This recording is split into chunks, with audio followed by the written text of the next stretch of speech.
नमस्कार मित्रमंडळीनो. तर आज श्रावणातला पहिला सोमवार आहे आणि भरपूर जणांचे उपवास वगैरे असतील. पण तुम्ही एक गोष्ट नोटीस केली का? हे जे व्रत आणि वैकल्य आहेत ना, ते फक्त आणि फक्त स्त्रियांच्याच वाटेला आलेले आहेत का? म्हणजे बघा ना, श्रावणातले सोमवार करायचे, परत नागपंचमी आली की भावासाठी उपवास करायचा, वटसावित्री आली की नवऱ्यासाठी उपवास करायचा, हरतालिकेचा उपवास सुद्धा सुद्धा नवऱ्यासाठी करायचा. म्हणजे प्रत्येक असे उपवास आहेत ना, फक्त दुसऱ्यांसाठीच केले जातात. आणि एवढं सगळं करून सुद्धा ती काय मागते देवाकडे?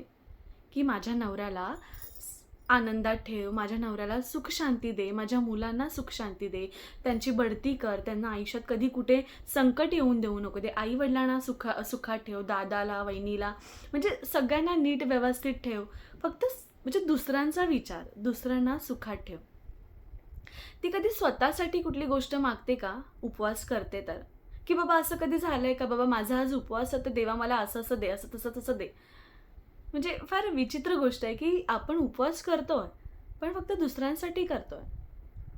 आणि काय मागते? काहीच नाही. फक्त घरातल्यांसाठी सुख एवढंच मागते स्त्री. ह्याच्यावर तुमची काय प्रतिक्रिया आहे? मला नक्की कमेंट करून सांगा.